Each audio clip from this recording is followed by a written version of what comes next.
Pacom Zouzoua to shut up and keep cool. On the other side, I can't believe it's happening together with Chinchalay.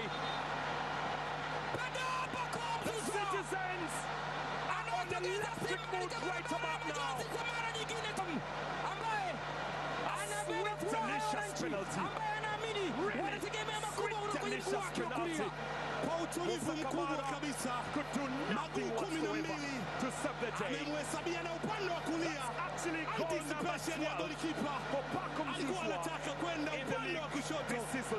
Bingwa ila wakifungwa wana Clement Mzize, Pacom Zouzoua. Shambulio la Young Africans anaekewa Clement Francis Mzize.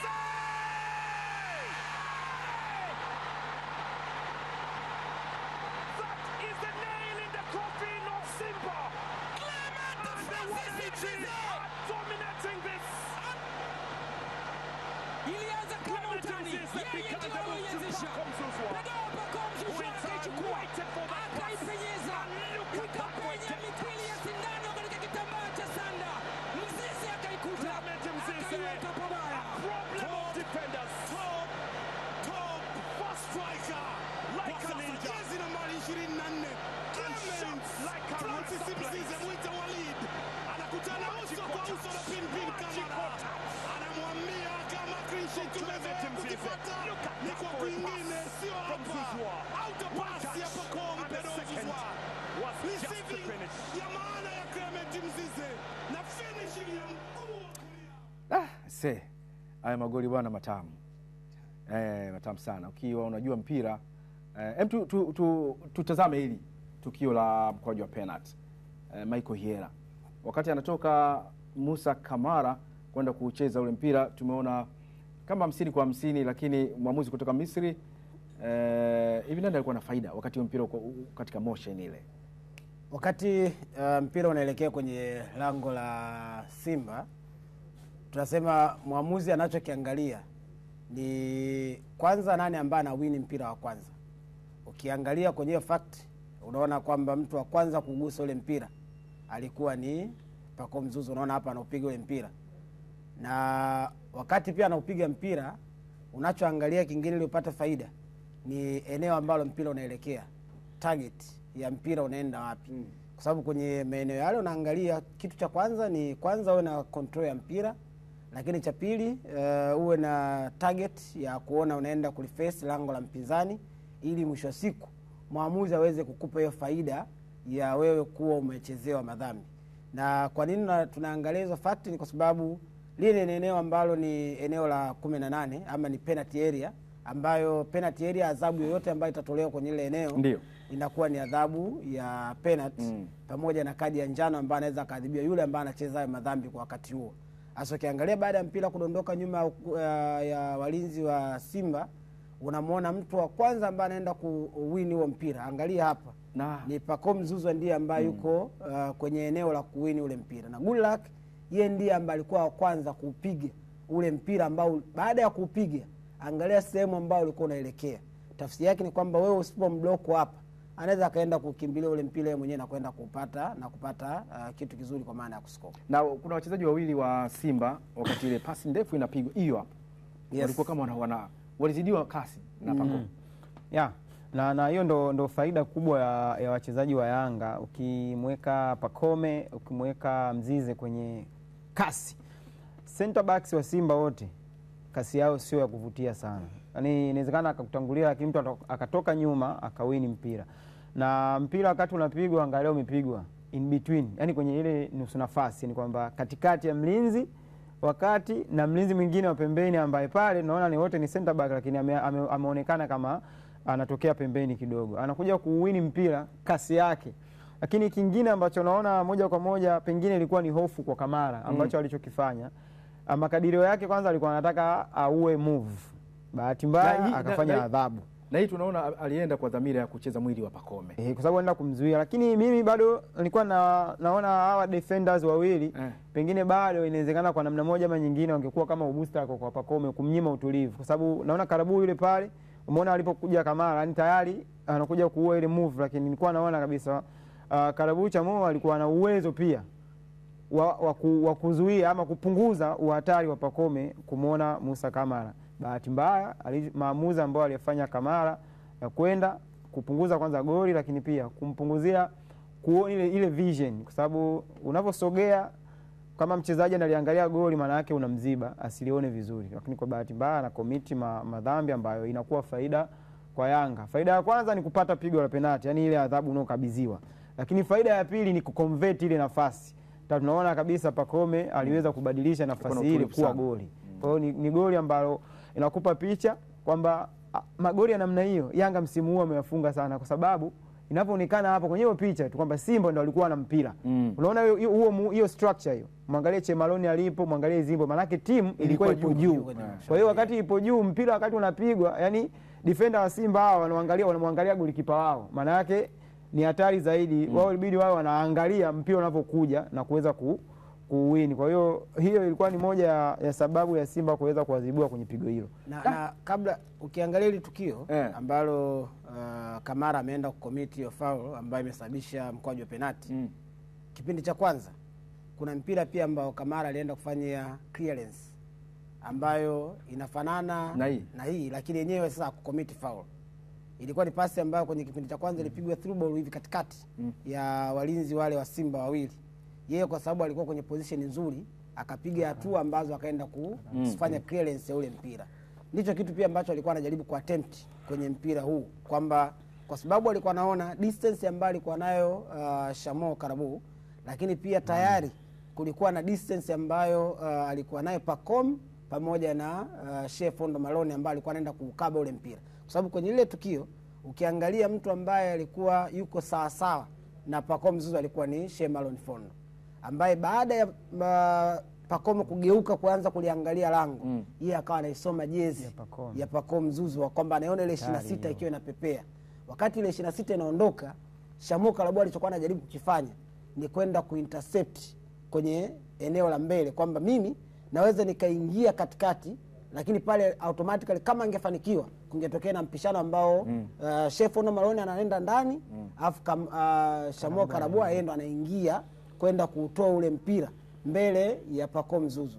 Isipo bahati ni kwamba kasi ya mpira na kasi ya Pacome Zuzu ambao alikuwa anaisoma jezi yao akiwa anaondoka ikawa ni kubwa zaidi na akaenda kuwini ule mpira. Kwa hiyo alichokuwa anajaribu kufanya Pipi ni Kamara, kuna nyakati ambazo alikuwa anafanya hivyo na alikuwa amefanikiwa, lakini kwenye tukio hili unaona delay ya muda mchache sana ambayo alifanya, lakini kasi ambayo alikuwa nayo Pacome Zuzu na ile utayari wake wa kupiga ule mpira uondoke kwenye ile eneo ndio ambao aliwapa faida Young Africans baada ya kuanza kuugusa mpira, lakini pia mpira unaelekea kwenye lango. Mwamuzi akaona kwamba hapa wewe umefanya kosa ambalo ni kuzuia shambulizi ambalo Yanga walikuwa wanaenda kulitengeneza. Hii ni promising attack ambao wanaenda kushambulia, wewe umeizuia ile shambulizi ambalo Yanga inaweza kumfika nalo na kuadhibu kwa faida penalty. Na hiyo ndio tunasema safari ya goli la kwanza kwa wananchi, lakini kuna bao la pili ambalo lilitengenezwa kwa umaridadi wa hali ya juu sana. Simba walipoteza mpira, Mzize akaianzisha ile movement kwa Pacome naye akamwekea tena Mzize. Tazama anapotoka Mzize katikati karibu na walinzi wa Simba kusema kweli, na ameenda akatuliza mpira vizuri, miongoni mwa magoli mazuri mno kwangu mimi naweza nikasema hivyo katika mchezo ule. Nzuri sana. Hapo ndio amepoteza mpira. Kwanza hiyo anaanzisha mwenyewe, anakimbia, ana anticipate. Empty space inawekwa, anaweka. Kwanza unaweza ukaona Simba kwenye eneo lao la kuzuia walikuwa wengi kuliko Yanga wanaoenda kuataka namba moja. Kwa hiyo yani hapa inatukumbusha kwamba mnaweza mkaa wengi kwenye eneo lenu. Angalia hapo. Pasi ya kwanza anaweka Pacome, angalia Simba watano kwa wangapi? Wanne hao hapo kwa watatu, si ndio? Sasa maana yangu ni nini? Maana yangu ni mnaweza mkaa wengi kwenye eneo lenu, lakini bado mkaadhibiwa. Watu wanne hapo kwa wawili, si ndio? Hapo ndo anachukua mpira. Ya kwanza anaweka pasi kwa Pacome. Afu angalia yeye anapofanya movement pasipokuwa na mpira, anatafuta sehemu ambayo itapigwa. Hapo ni wachezaji watatu au hapo. Au wanne kwa watatu. Yule kule Mohamed Hussein ndo kwenye tukio la hapo la mwisho unaona ni wanne hao kwa watatu. Huyu jamaa wangu hapa anaziona mikono. Huku ni Shefondo Malone. Yule wakati ni Hamza. Yule ni Zimbwe. Anayekuja ni Jean Charles Ahoua ambaye ndo alipoteza ile bato pale. Alipoteza mpira. Kupoteza ule mpira. Wakati anarudi akawa unaona hapa ndo anapoteza ule mpira. Maana yake ni kwamba kwenye eneo la Simba la kuzuia unaona namba wachezaji ambao wanaonekana hapa. Alafu angalia namba wachezaji ambao Simba wako kwenye eneo la nusu ya Yanga. Hii move ambayo ilikuwa imetengenezwa hapa ulikuwa ni mpira ambao umetokea upande ule wa kushoto kwenye TV inavyoonekana hapa. Pasi ya kwanza alipigiwa Awesu wakati anapokea ule mpira akawa anamuona Ahoua kama ni mtu sahihi wa kumwachia ile pasi kwa sababu aliomba sana kwa muda mrefu sana aliomba Awesu ile pasi. Akawa ameomba ile pasi ukiwa anategemea kwamba pengine tani yake ya kwanza itakuwa ni kwenda mbele, lakini akarudi kwa Jean Charles Ahoua. Pressure ambayo Chama alipeleka kwa Ahoua ndio ambayo ilifanya kuupoteza ule mpira. Yanga akawa amebakia na wachezaji watatu kwenye eneo la juu. Chama, Pacome pamoja na Mzize. Sasa alichochagua Mzize kukifanya ni kupiga mpira 1 2 3 4 hapo ni 5 hapo 5 baada ya Awesu naye kuongezeka. Awesu baada ya kuona mpira umepotea, yeye akawa anatoka kwenye mstari wa pili, anarudi kwenye mstari wao wa kuzuia, akawa anaongezeka kwenye namba tu ya wachezaji bila position ambayo ilikuwa ya msingi kwenda kukaa. Wakati Yanga wanaenda huko, angalia sehemu ambayo Mzize alichagua kuweka mpira, lakini angalia pia sehemu ambayo alienda kukimbilia yeye. Anampigia Pacome mpira kwenye eneo ambalo unaona yeye Pacome anakutana na mtu mmoja. Yuko free kabisa. Mbele yake ndo kuna mtu mmoja ambaye anafonda maloni. Kwa nini ilikuwa hiyo situation? Ni kwa sababu Zimbwe tayari alikuwa ameshasogea juu. Kwa sababu Awesu wakati anaomba ule mpira, automatically unasema hii touch yake ya kwanza, yani control yake ya kwanza itakuwa ni kutani kwenda kwao na sio tena kurudi kwa Ahoua. Kwa aliporudisha ule mpira, tayari organization ya Simba ilikuwa yote imeshaondoka kwenda kushambulia. Na kumbuka huu ni wakati ambao Simba alikuwa ameswitch sana mifumo kwenye eneo la kucheza. Hasa kwenye eneo la kuzuia. Kwa sababu kwenye eneo la kuzuia Simba mara nyingi walikuwa nakana watu watatu. Ndio muda huu anaenda kuadhibiwa hilo goli.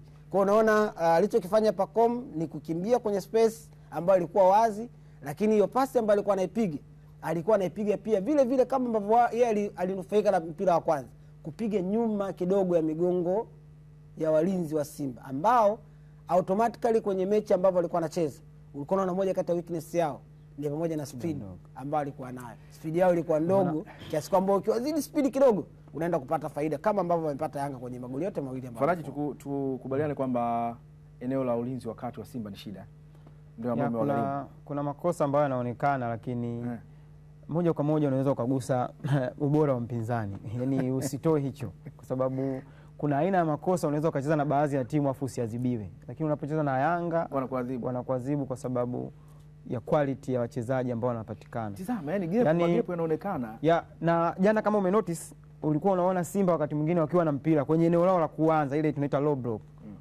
Wanashindwa namna ya kupasia pasi nyepesi za kwenda mbele kwa sababu Yanga wanaweka shinikizo, lakini pia Yanga walikuwa makini zaidi kufanyaje? Kufunga zile njia za mpira kwamba unafunga sana zile njia za mpira kiasi kwamba mnapiga back pass nyingi.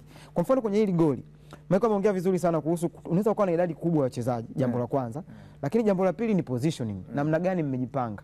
Lakini jambo la tatu kwenye hili goli, inawezekana ndio walikuwa wengi, lakini ukiangalia moja kwa moja Mohamed Hussein alipokuwa pale na mpira unapopigwa, mwangalie mtu anayefanya anticipation ambaye ni Mzize. Yani kwamba kwenye kanuni ya kuzuia inasema mfuatilie mchezaji kwa ukaribu anayekimbia kwenye nafasi pasipokuwa na mpira.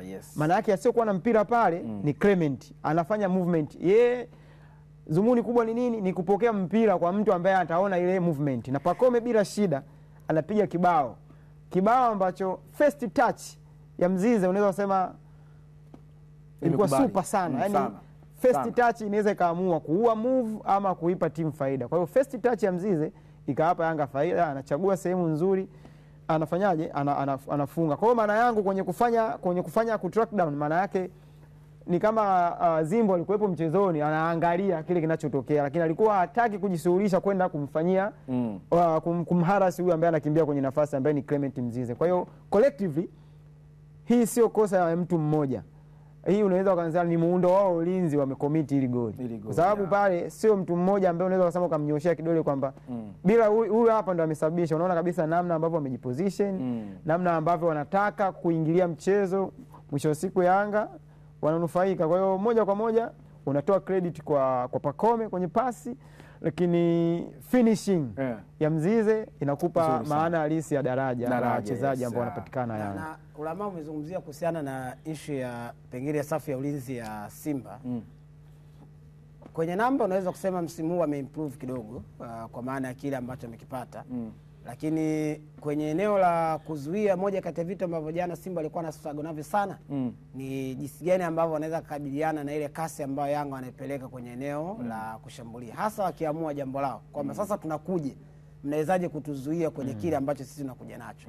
Ndipo ambapo ulikuwa unaonekana kuwa na hiyo changamoto. Lakini kwenye kucheza unaweza kuona ni kama Fadlu alikuwa ameamua mara nyingi sana kuwa na watu watatu kwenye eneo la kuzuia.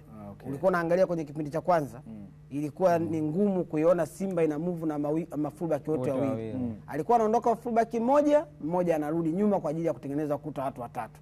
Mara nyingi alikuwa anaondoka Shomari Kapombe, Mohamed Hussein anakaa nyuma kwenye kutengeneza watu watatu ambao wanazuia. Kwa maana ya Shomari Kapombe alikuwa anaondoka, anabaki Mohamed Hussein, Shamo Karabua pamoja na Shefon Malone. Lakini wakati pia mwingine anabadilishana hivyo hivyo, mmoja anaondoka mmoja anabaki. Hata baadaye wakati anaingia Hamza ilikuwa inabakia pia kuwa na walinzi watatu kwenye eneo la kuzuia.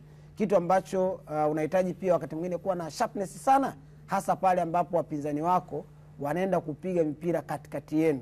Unahitaji kuwa na mlinzi ambaye anaweza akakimbia sana, ile unasema kama kujivua hivi, ambaye anaweza akajivua na haraka wake ukaisaidia timu kwenye kufanya clearance. Kitu ambacho kwa Simba nafikiri kwa kweli hapa hiyo changamoto kubwa, lakini wao walikuwa wanajaribu kuona jinsi gani ambavyo wanaweza kana faida kwenye mapana ya uwanja, pengine kuwa na wing back ambao anaweza kufanya hiyo kazi, lakini ndani kwenye ile eneo la center backs ni moja kati ya changamoto ambayo inaweza ikawa inakumba kwamba Shefon na Malone, Hamza pamoja na Shamwa Karabu, amna mtu ambaye ni reactor wa haraka ambaye anaweza react kwenye matukio ya haraka ambayo yanatokea kwenye maeneo. Wote ni wale ambao wana react kwa utaratibu sana, ila akikukuta anaweza akafanya kitu kizuri, lakini ukimwacha reaction yake inakuwa ni ndogo. Haya bwana, hiyo ndio dabi, lakini bado tunaiangazia hiyo dabi.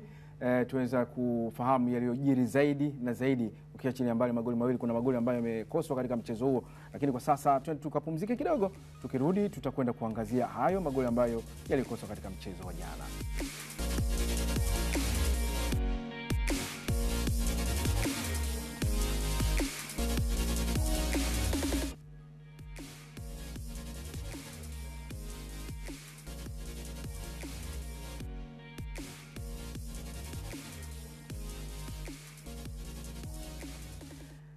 Na tunakwenda kuangazia sasa zile nafasi ambazo zilikoswa katika mchezo wa jana, tukiwa bado tuko viwanjani na wewe. Leo tunaangazia tu ile matukio makubwa ambayo yalitokea katika mchezo ule wa dabi. Kuna magoli ambayo alikosa Clement Mzize, lakini pia kuna goli ambalo alikosa Elim Panzu. Jaribio lile la Elim Panzu ambalo lilikwenda kupunyua mlingoti wa goli. Miongoni mwa majaribio ambayo naweza kusema kwa upande wa Simba lilikuwa la maana sana katika jaribio zote ambazo Simba alifanya katika mchezo ule wa jana. Pengine jitihada zake na Yanga walibaini kwamba huyu ni miongoni mwa wachezaji ambao ni hatari kwao. Walikuwa wanajaribu kuziba upande wake kushoto kwa sababu anapiga sana mguu wa kushoto. Yule yuko vizuri miguu yote. Yaani ana uwezo wa kufaint akatani akaukaa mguu wa kulia ndio mpira upo akashoot. Anaweza kushoot kwa mguu wa kushoto kwa usahihi. Kwa hiyo ni mchezaji ambaye kwenye miguu yake yote miwili inatumika vizuri. Kwa hiyo Yanga namna ambavyo alidisplay jana haukumuona sana Mpanzu akiwa anafanya vile vitu ambavyo muda mwingi vimezoeleka.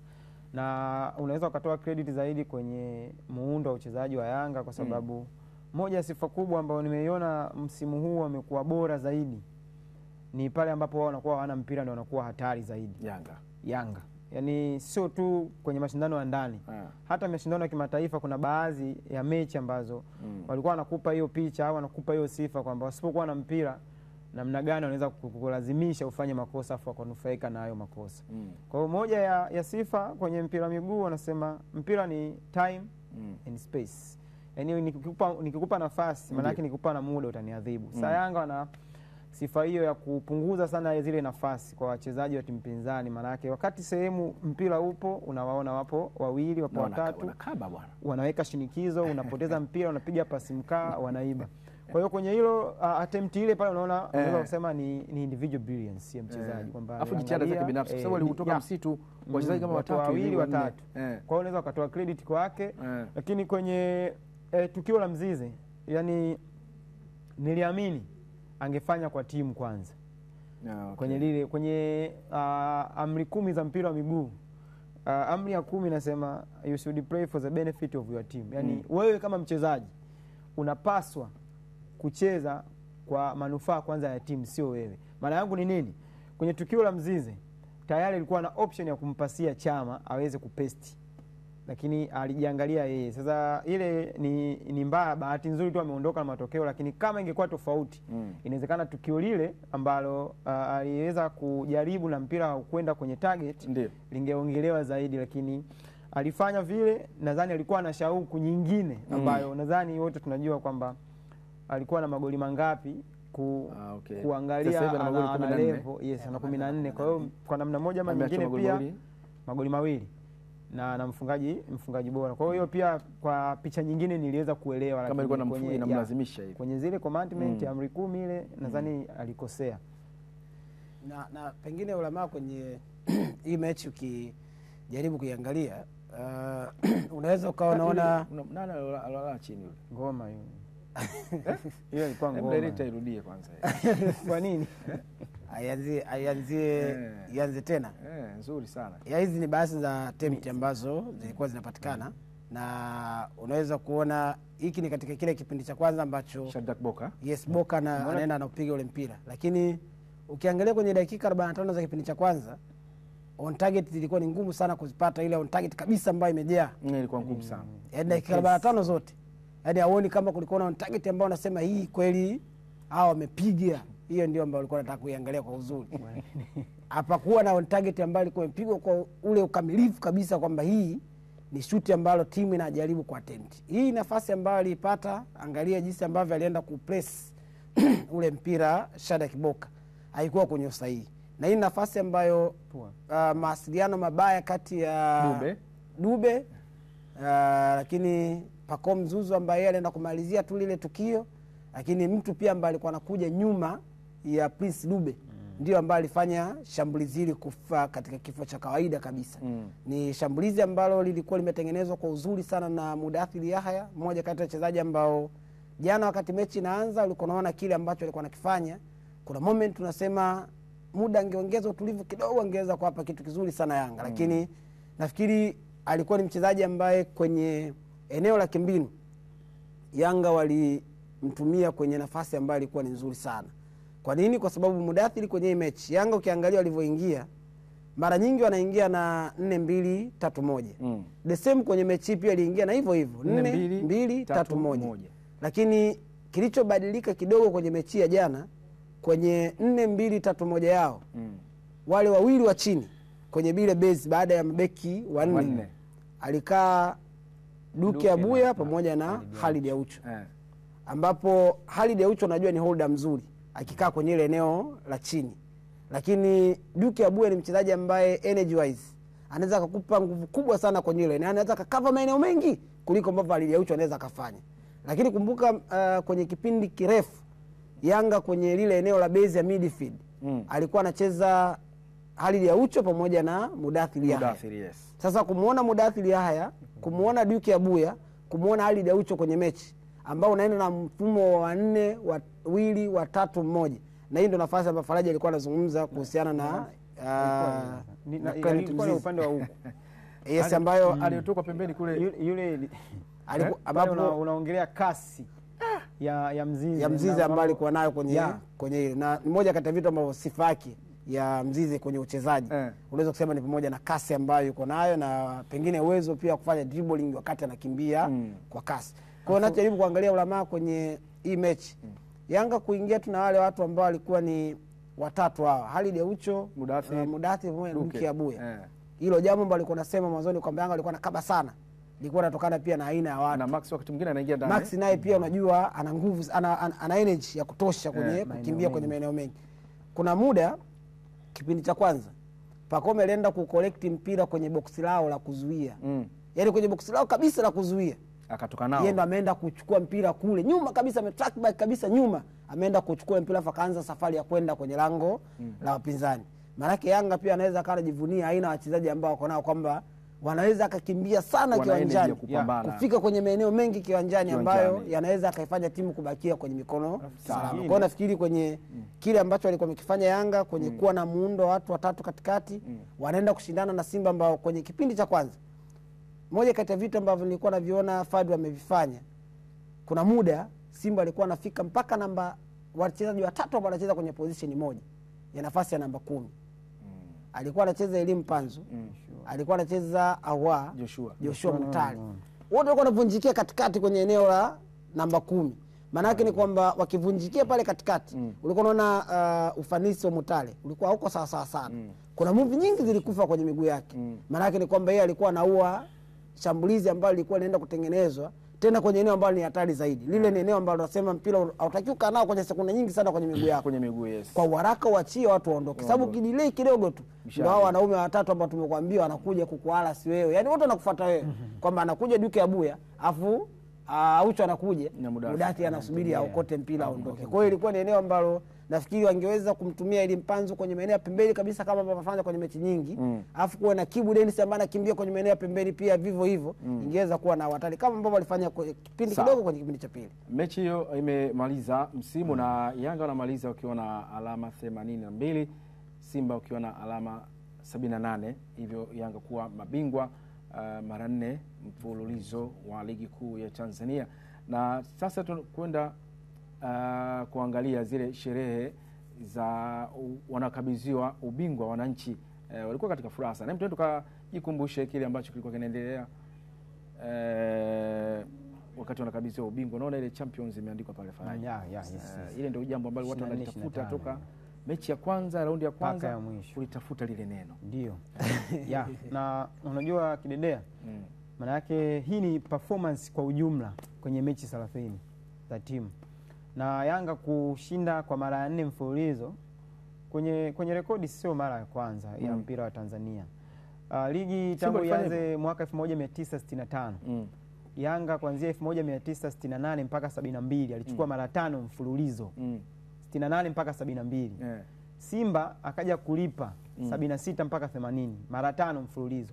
Kwa hiyo unaweza ukaangalia tangu nyuma tayari kuna rekodi ambazo zimetengenezwa, na hii Yanga kuchukua mara 4 mfululizo ni kama wamemlipa Simba mara 4 mfululizo ambao walidominate hapo katikati. Yes. Kwa hiyo ni kitu kikubwa, lakini hii inatupa picha kwamba timu bora zaidi imeonekana. Yaani unaweza ukaongea kwenye mpira wa Tanzania sasa hivi kwamba Yanga unaweza kumweka sehemu yake peke yake, afu kuna timu nyingine zile 15 uweze kuzigawanya. Kwa nini? Ukiangalia kwenye kalenda hii ya mashindano kwenye NBC Premier League, katika michezo 30 ambayo Yanga wamecheza, ndio timu ambayo imefunga magoli mengi zaidi, 83. Lakini pia ndio timu ambayo imeruhusu magoli machache zaidi, 10. Kwa hiyo hapo tayari tunaishi kwenye zile kanuni mbili za mpira wa miguu. Kwenye kanuni ya kuzuia Yanga wamezuia vizuri, kwenye kanuni ya kushambulia wameshambulia vizuri. Ndio narudi kwenye ile concept ambayo alishawahi kuongea Sir Alex Ferguson kwamba washambuliaji watakupa ushindi kwenye mechi, mabeki watakupa taji. Kwa hiyo maana yake unaona huo uwiano wa magoli hivyo madogo ambao wameruhusu Yanga, maana yake wana deserve kushinda hili taji. Lakini kingine ambacho ni silaha kubwa kwa Yanga ambao nimeiona msimu huu ni kuwa bora na kufunga magoli mengi zaidi kipindi cha pili kuliko kipindi cha kwanza. Sasa hapa kuna sifa mbili. Maana wao level yao ya ushindani inapokuwa dakika 45 za kipindi cha pili wanakuwa bora zaidi. Yaani unaweza kusema endurance, wakati timu yako imekata upepo, wenyewe ndio wanaanza. Yanga gia ndio imekuwa ya juu zaidi. Kabla ya mechi ya jana, Yanga walikuwa wamefunga magoli 44 kipindi cha pili. Kwa hiyo ongeza na mawili ya jana, yanakuwa magoli 46 kipindi cha pili. Sasa na hapo tena unacheza na Simba ambaye mechi nyingi ambazo ameruhusu magoli 13, magoli 10 ameruhusu kipindi cha pili. Kwa hiyo unaweza kupata picha kwamba Simba kipindi cha pili ameruhusu magoli mengi zaidi kuliko kipindi cha kwanza kwenye msimu wa 24-25 kwenye hii NBC Premier League. Hii inakupa picha kwamba magoli mengi ya Simba ambao wameyafunga kipindi cha kwanza 45 katika magoli 69 waliofunga. Maana yake Simba huwa wanatumia nguvu kubwa zaidi kipindi cha kwanza. Lakini kwa jana nadhani hujaiona hiyo nguvu kwa sababu kiufundi walizidiwa, lakini pia kimbinu walizidiwa. Yes. Sawa, na baada ya sherehe hizo za ubingwa, wananchi wakikabidhiwa mara baada ya kumfunga mtani wao wa jadi Simba magoli 2-0, lakini ni mechi ambayo hapana shaka yote ilisimamiwa vyema na waamuzi kutoka kule Masri, mwamuzi msaidizi nambari 1 na mwamuzi msaidizi nambari 2 pamoja na mwamuzi wakati Amin Mohamed kutoka kule Egypt. Ndio Michael Yera alikuwa anafika kwenye matukio kwa haraka mno. Yes, alifanya kitu ambacho unaweza kusema kama alilipo kwa dola alikuwa anastahili kupata hicho kitita cha pesa, kwamba amekuja kufanya kazi ambayo yani haujiulizi kwamba huyu nimemlipaje hela zote hizi. Yani kwa nini nimlipia flight kutoka Cairo? Kwanza hakuwa na conversation na wachezaji, alikuwa anakufuata na anakuonya. Kutokea mara chache sana hizo conversation.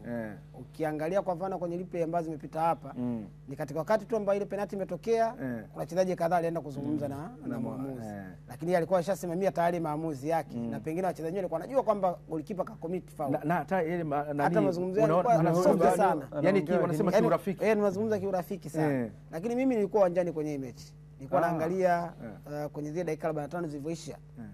Mara nyingi mechi nyingi zikiisha dakika 45 kikundi cha watu kinaenda kwa mwamuzi hivi kuzungumza naye kwa mwamuzi, bwana pale wachezaji sasa. Lakini kwenye mechi dakika 45 zilivyoisha, mwamuzi alipopiga filimbi yake alichukua mpira akapiga dadadana 3 akaondoka. Kapiga dadadana 3 pale mpira, hakuna mchezaji yeyote wala kiongozi yoyote wa benchi la ufundi aliyeenda kumzonga mwamuzi. Yani hakuna yeyote ambaye alikuwa na question yoyote kwa mwamuzi, kwa sababu tayari ile dakika 45 zake ambazo alizichezesha zilikuwa ziko perfect kwenye maamuzi mengi ambayo alikuwa anafanya. Na ilikuwa ni mechi ambayo unaona kwa mfano tukio la kadi ya njano ambayo alipata Pacome Zouzoua kabla hajawini penalty ile ya kujiangusha, tukio la kwanza ambayo alifanya kule ilikuwa ni tukio ambalo lingeweza kuleta mdomo pengine kwenye dakika 45 za kipindi cha kwanza. Lakini muangalie mwamuzi jinsi ambavyo alikuwa, kwanza distance ambayo alikuwa nayo. Nasema mwamuzi anatakiwa kuwa kwenye eneo ambalo sio mbali sana. Wanasema sizidi mita 6 mita 6, yani kwenye mpaka 9, yani mpaka 6 mpaka 9 katikati hapo. Lakini unatakiwa pia kwenda, unaona kwenye ule uwanja wa mpira miguu kuna sehemu ambazo wanacheza malaini. Umeona sehemu ambayo alikuwa hapa hapa Pacome hapa, angalia sehemu ambayo alikuwepo, angalia sehemu ambayo Pacome alienda commit ule udanganyifu. Alikuwa karibu sana kiasi kwamba anaona kila ambacho kinafanyika pale. Na unasema mwamuzi wakati umeona kwenye huu uwanja wa mpira miguu kuna maeneo ambayo unasema kuna mstari ambao mwamuzi wakati anatakiwa kucheza nao ya 18 mistari ya kiwamuzi ambao anatakiwa kuingia nayo. Huu upande wa kulia hapa kuna line number 1 yule mwamuzi wa kwanza namba 1 yule. Kule upande wa kule kuna mwamuzi namba 2. Wewe huko ukienda ni mara chache. Lakini kuna wale maeneo ambayo unaona hakuna waamuzi wasaidizi. Yaani unatakiwa kukimbia kwenye mstari, sio tusemeje. Lakini kwenye mstari ukikata kwenye kona ya huku mwanzo mpaka kona ya kule mwisho mpaka Pacome anaenda. Yaani ndio maeneo ambayo mwamuzi unatakiwa kuwa unacheza mule. Angalia movement nyingi ambazo kafanya. Angalia tukio hili limetokea kwenye eneo ambalo yeye anatakiwa kuwepo jirani sana. Na amefika. Tukio pia la penalty ambalo Yanga alilipata ni tukio ambalo mwamuzi pia ni mstari wake, yani sio mstari huu huko, ni mstari wa kwake, sio wamshika kibendera. Umeona hapa? Ndio maana nazungumzia hiyo mstari wa kona hapa mwamuzi alipo, upande wa chini yake kuna eneo la kona pale linapigwa. Kutokea kwenye kona hiyo mpaka ile kona ya kwanza kule ambako Pacome alifanya faulu ya kwanza, alidondoka kule akamdanganya mwamuzi. Ule ndio mstari ambao mwamuzi anatakiwa anaukimbia ule, kwa sababu huko hakuna msaidizi wa kibendera na kule juu pia mwishoni hakutakuwa na usaidizi wa kibendera. Lakini akisema akimbia usawa opposite yake atakutana na bendera muda mwingi ambao anaenda kumsaidia. Nimependa reaction ya mwamuzi msaidizi nambari 2 au nambari 1 baada ya mwamuzi kuonyesha mkwaju wa penalty hiyo. Alitoka kwenye nafasi yake akawa anakuja ndani kuonyesha kwamba tumekubaliana. Tazama yule kule anatoka sasa huku anakuja. Alivyoifunika tu tayari. Hakuna majadiliano. Kama tayari tumeona hii hapa mimi nahitajika kukaa wapi? Mimi sina muda tena kujiuliza kwamba imekuaje. Ni kwa sababu lile ni eneo ambalo huyu mwamuzi wakati yeye ndio ana maamuzi nalo kuliko mtu mwingine yote kwenye kiwanja. Yaani ni eneo ambalo mwamuzi wakati hahitaji usaidizi wa mtu mwingine yeyote kwenye ile tukio, kwa sababu yeye ndio yupo kwenye ile eneo na ndio eneo lake la kazi ambalo anatakiwa lifanye kazi. Ingekuwa lile tukio limetokea upande wa kulia ambako line number 2 yupo vizuri, walikuwa natakiwa kusubiriana mwamuzi msaidizi unasemaje, ni penalti ama sio penalti. Yeye angezunguka tu kile kibendera maamuzi wakati anaenda kumuunga mkono kwamba hili ni tuko. Kwa hiyo ukiangalia waamuzi kwa kile ambacho walikuwa wamekifanya, unasema alikuwa kwenye matukio mazuri sana. Japo tunasema wakati mwingine kipya kinyemi. Kikija kipya tunakipokea kama kilivyo. Lakini kwa waamuzi hao sio kwa sababu tumewapokea ni kipya kinyemi kwamba bwana hawajawahi kuchezesha dabi na vitu vingine. Wamefanya kazi katika hali ambayo ilikuwa ni ya weledi mkubwa. Na baada ya mchezo huo kumalizika, mwenzetu Kenneth Moses alifanya mahojiano na walimu wa pande zote mbili kuweza kujua hisia zao baada ya dakika 90 kumalizika katika mchezo huo. Well done to young Africans. I think they have the players with a big match temperament, and that was the difference today. You know, very powerful influence Yanga has, you know, outside, but also on the field. The players have shown today the mentality to manage a big game. You know, what we experienced. If we have to zoom out and look at the season, maybe we overachieved. You know, with the type of squad we have. And, you know, a lot of things went wrong off the field this season for us. And, you know, very disappointing. But we have to sit down with the management and see, do they have the ambition to match mine? Can we move forward? Are we going to strengthen the correct way? Because you can see the squad what we have. We have a good foundation. But we definitely need more power, more mentality, more big match quality type of players to be able to get to this level and above. We put the foundations in, but we really have to sit down with the management and see what's the future. I am very happy because we fight 6 months for this moment. Before the game, I told the player we have 90 minutes to do very strong. In the half time, 45 minutes, and we are champion and we win. Bravo for my player. I'm very happy for all the fans coming with large number, and also I am very happy because yesterday we make one plan and everything is okay today. Tactical, we are very, very, very good today. So that's a very good day for me, and I give this a win, the champion, for all the people like Young Africa. Hongereni kwa kushinda mchezo wa leo. Pressure ilikuwa kubwa, mechi imeahirishwa zaidi ya mara moja. Nini kimewafanya unadhani kimewafanya ama kimewawezesha kufika hapa na kuwa mabingwa mara 4? Si kawaida, walikuwa mara 4 Simba, lakini mmeweza kufikia pale ambapo walikuwa. Kiukweli sio rahisi, lakini michezo ilikuwa inaahirishwa. Sisi kama wachezaji tulikuwa tuna focus, tunajua kwamba viongozi wetu wakisema tunacheza, mashabiki wetu wakisema tunacheza, basi tunaenda kuipambania nembo ya Yanga. Kikubwa tulikuja tulifocus katika mchezo na tulipena moyo kwamba kwa pamoja lazima tukapambane kwa 100% kuweza kufanya vizuri na kuweza kutetea taji letu. Nini kilikuwa kinakupa stress kuelekea mchezo wa leo ambao ulikuwa una pressure si ndani mpaka nje ya uwanja? Kikubwa kwamba tulikuwa tunatambua anashinda mchezo wa leo ndo anaweza kuwa bingwa. Kwa hiyo sisi kama wachezaji kwanza hatukuhitaji suluhu, japokuwa tulikuwa tunajua suluhu ikitokea tutachukua bingwa, lakini kikubwa tulikuwa tuwafunge pinzani wetu tuweze kuchukua ubingwa ambao tutausherehekea siku zote. Shukrani sana Dickson, kila laheri. Asante sana. Ni Dickson Job nikizungumza naye ambaye ni nahodha kwa upande wa Young Africans na ndio washindi wa ligi kuu soka Tanzania bara kwa msimu huu. Unaungana na Mohamed Hussein nahodha kwa upande wa kundi wa Msimbazi Simba. Mechi za dabi zaidi ya 15, umeshuhudia matukio mengi sana. Nini unadhani kimewakwamisha hii leo? Tumeshapoteza mchezo. Kikubwa tutajipanga mwaka unaofuata. Sina cha kuongea kwa kweli, sina cha kuongea. Mashabiki pasina shaka wako nyuma yenu. Mbali na kuwa umekuwa ni msimu ambao mlikuwa na matarajio mengi, lakini imekuwa ngumu. Mlifika kwenye hatua kubwa, finali kwa shirikisho, lakini pia msimu uliopita muda kama huu mlikuwa mnapambana kwa lao kumaliza nafasi ya pili. Msimu huu mambo ni tofauti, leo mlikuwa mnapambania ubingwa. Tunaweza kusema pengine ni sehemu ya improvement na watarajie mengi kuelekea msimu ujao. Tulijiandaa kuwini kila kitu, lakini tumepoteza kila kitu. Kwa hiyo tutajipanga kwa msimu ujao.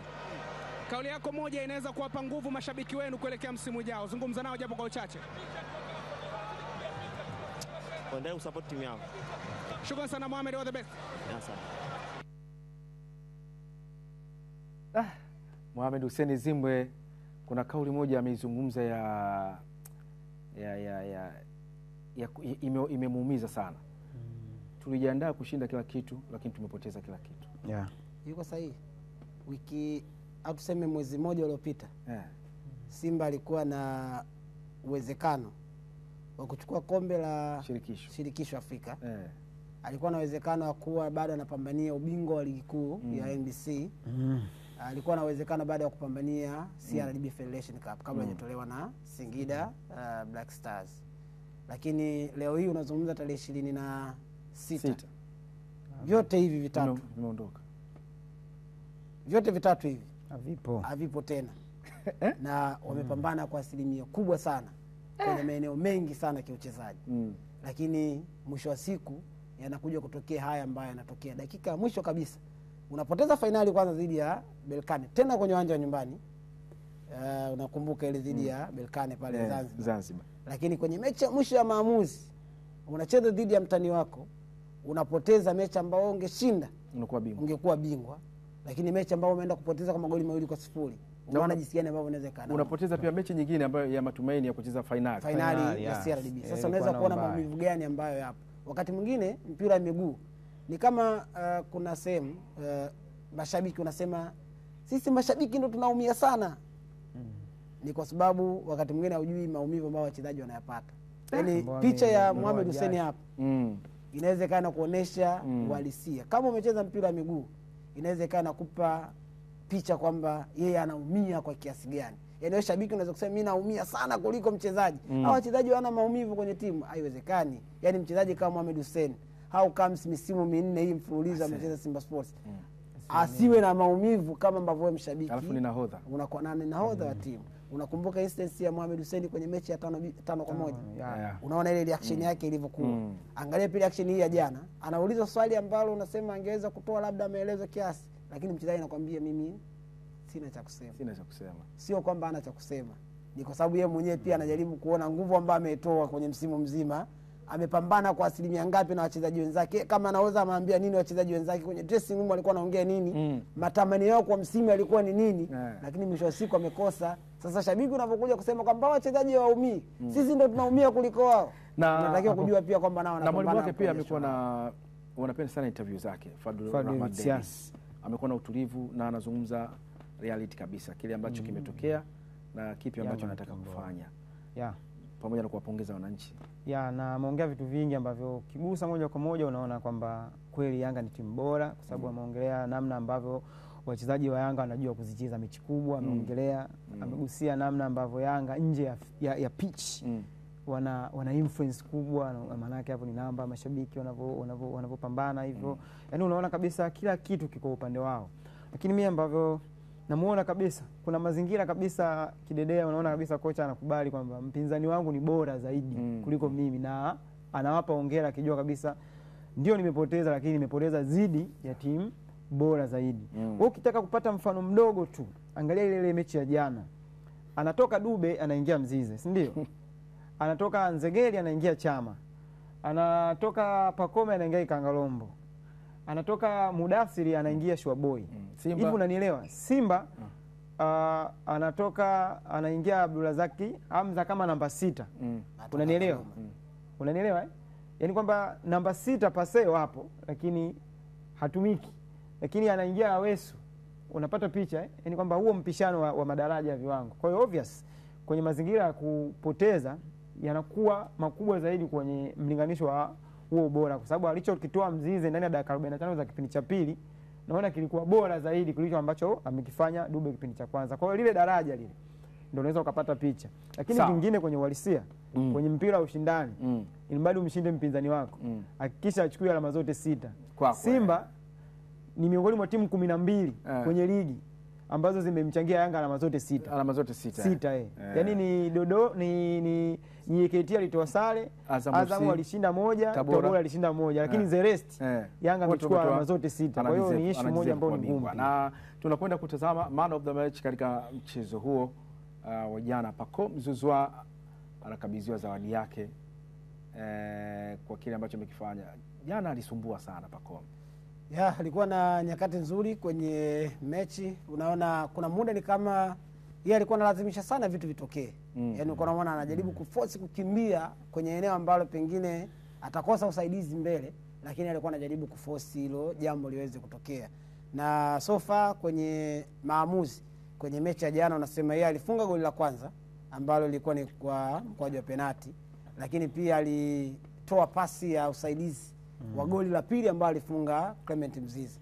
Tafsiri yake ni kwamba kwenye maamuzi ya magoli kwenye ile scoreboard yeye amehusika moja kwa moja kwenye yale magoli yote mawili ambayo yalikuwa yanapatikana. Lakini hii inakuwa ni tuzo ya 9 kwake ya Pacome Zouzoua ya kuwa man of the match kwenye michezo 30 ambayo Yanga amecheza. Hii ni tuzo ya 9 anaichukua yeye. Amekuwa na wakati mzuri kwenye NBC Premier League Pacome Zouzoua. Na tunakwenda kuangalia takwimu sasa kwa timu zote mbili, Simba na Yanga, kwa msimu wa 2024-25, jinsi ambavyo ilivyokuwa kwa Simba na Yanga. Hii ni kwa upande wa wananchi. Mechi 30, ushindi 27, sare 1, kupoteza 2, alama 82, nafasi ya kwanza, mabao ya kufunga 83, historia kabisa hii, mabao 10 ya kufungwa.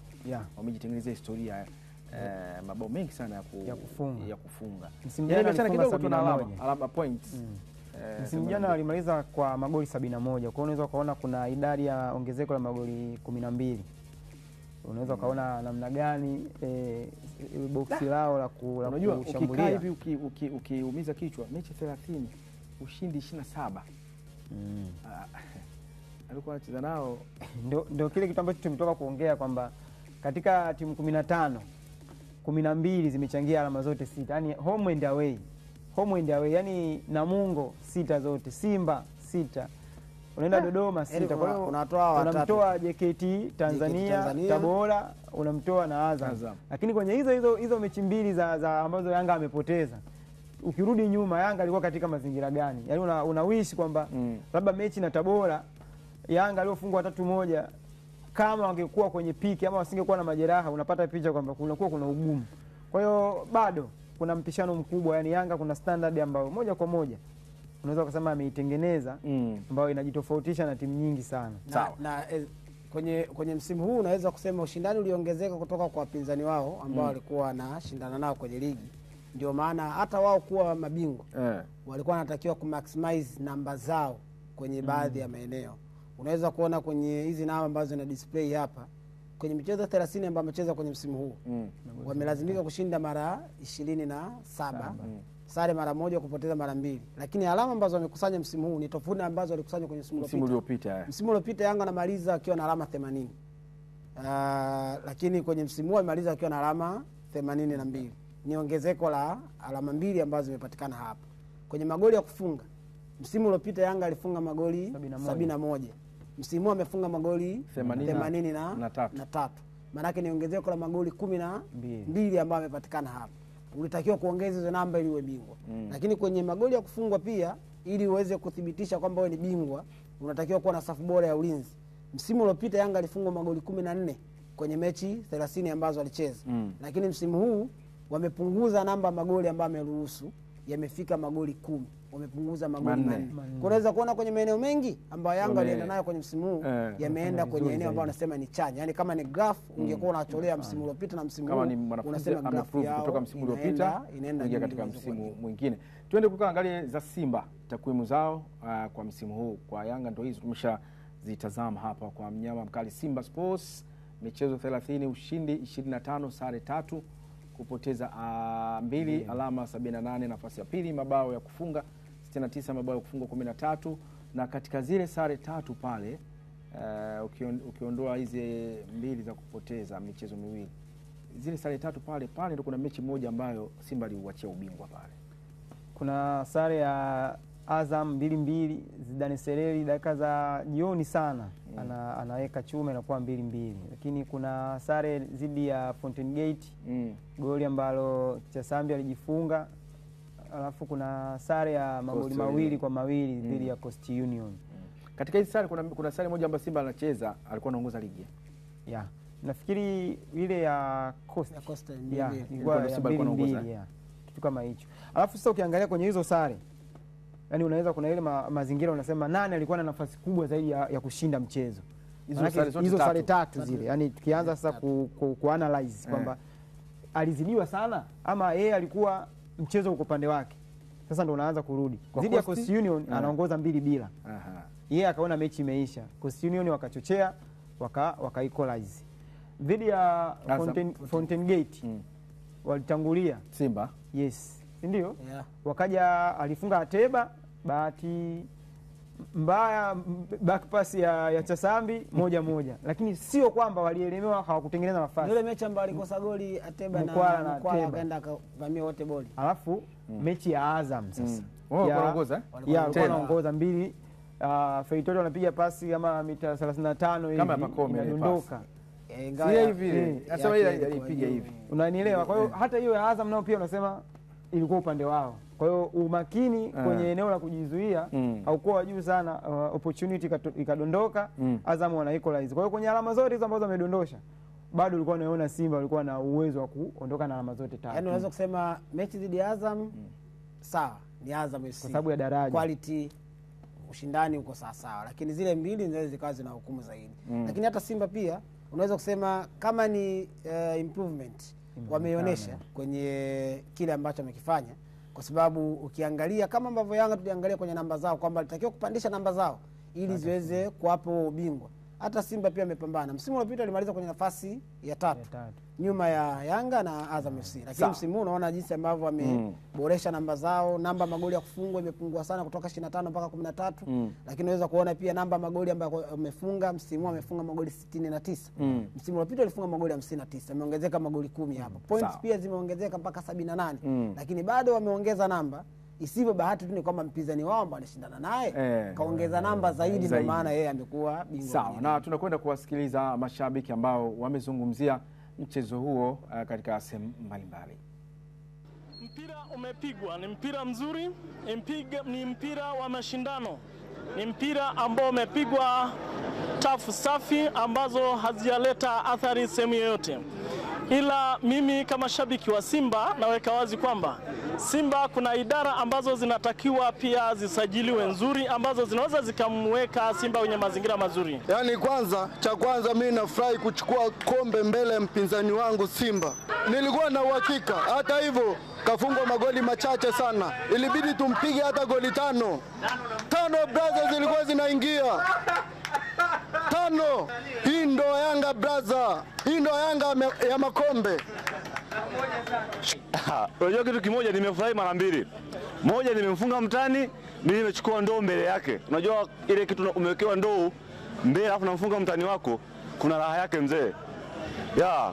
Na anawaambia bahati yao wametukimbia CRDB, tukutana CRDB wangefungwa mara mbili yao. Yaani ni furaha kubwa. Nakumbuka juzi nilikwambia Yanga ni dude zito, dude kubwa, dude nene. Kilichotokea, mtu kanyolewa na kipande cha chupa bila maji. Mtani hana nyimbo, na lazima namuombea arudi kwenye raha, atoka kwenye tabu. Simba hapa ni tabu, watu wanateseka. Ya mashabiki ambayo yanatupeleka moja kwa moja kwenda kwenye mapumziko, na tutarudi, tutaendelea kuwa na wewe mpaka pale saa 6 kamili za mchana.